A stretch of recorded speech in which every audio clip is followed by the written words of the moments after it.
Cáncer y mitosis. Seguramente has oído hablar del cáncer. Es una enfermedad terrible, ya que representa la segunda causa de muertes alrededor del mundo, habiendo alcanzado 9.56 millones de vidas perdidas en 2017. Pero, ¿qué es realmente el cáncer? El cáncer es esencialmente una enfermedad de división celular incontrolada. Su desarrollo y progresión suelen estar vinculados a una serie de cambios en la actividad de los reguladores del ciclo celular, ya que se permite el crecimiento de células anormales, las cuales crecen sin control y sobrepasan sus límites usuales, invadiendo partes cercanas y esparciéndose a otros órganos. Una enfermedad que lamentablemente no tiene cura y solo tratamientos, ya que a pesar de superarlo, siempre hay una posibilidad de que regrese después de años. El ciclo celular es un proceso de gran importancia, ya que sirve para la creación de nuevas células y además cumple un seguimiento para que se realice de forma correcta y segura, para evitar la creación de múltiples células con errores. Esta se divide en dos grandes fases. La interfase se subdivide en tres etapas: la G1, el crecimiento celular, y es donde se produce una acumulación de ATP necesario para el incremento de la célula y para el proceso de división. La etapa S o síntesis se caracteriza por la replicación de ADN y que más adelante le transmitirá a las células hijas. La G2, preparación para la división celular. Durante esta fase ocurre la preparación para la división celular, en el cual se producirá una repartición equitativa del material genético. Y por último se va a finalizar el ciclo celular. Tenemos la división celular, que puede ser mitosis y meiosis. La mitosis se da en células somáticas y esta pasa por 4 fases, en donde se dividirá el cromosoma para cada célula hija, obteniendo así cada una copia del material genético. Y en la meiosis se da en células germinales.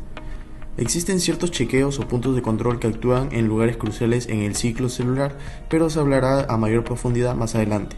La mitosis presenta 4 fases. Profase. La profase es donde se inicia la etapa de la cariocinesis. Los centriolos viajan a los polos y es donde se da el inicio de la formación del uso acromático. Y es también donde se da la desintegración de la carioteca y la condensación de los cromosomas. La metafase. La metafase es la fase donde los centriolos ya llegaron a los polos y ya se formó el uso acromático. Y es donde los cromosomas se van a alinear en el medio, formando una placa ecuatorial. Anafase. La anafase es la fase en donde el uso cromático, o para ser exactos, los microtúbulos, se empiezan a contraer, jalando así cada una un cromosoma, dividiéndolas o separándolas en cromátides hermanas. La telofase. La telofase es la última fase, en donde termina la cariocinesis, y es donde se vuelve a formar el carioteca y se descondensan las cromátides hermanas. Y es también donde se da la citocinesis. Puntos de control. Los puntos de control son factores que considera una célula para seguir adelante con la división celular o no. Estos puntos de control se dividen en punto de control G1. Es aquí donde se toma la decisión si la célula puede dividirse o no. Una vez que la célula pasa por el punto de control G1 y entra en la fase S, se compromete irreversiblemente la división. Este punto evalúa el tamaño, los nutrientes y el daño del ADN. En caso si la célula no tiene la aprobación que se necesita en el punto de control G1, esta célula entra en un estado de reposo llamado fase G0. También existe el punto de control G2. Aquí se cerciora si la célula presenta errores en el ADN o si está completamente copiado. Si se detecta en la célula errores o daños, la célula se detendrá brevemente en el punto de control G2 para permitirse que se realice reparaciones. Y por último, también está el punto de control M. Aquí la célula es examinada si todas las cromátides hermanas están unidas correctamente a los microtúbulos de luz. ¿Cáncer y la mitosis? Durante el video hemos visto la relación estrecha entre ambos. En la división de la mitosis vimos que las células se dividían y repartían su material genético. Sin embargo, es aquí donde se pueden generar mutaciones, que vendrían a ser las alteraciones del ADN. Esta alteración puede resultar en que las células se comporten de manera inadecuada, como reproducirse o dividirse indiscriminadamente. Normalmente nuestro cuerpo tiene mecanismos para asegurarse de que esto no suceda, como los puntos de control y genes supresores de tumores. El más conocido es P53, o llamado también guardián del genoma.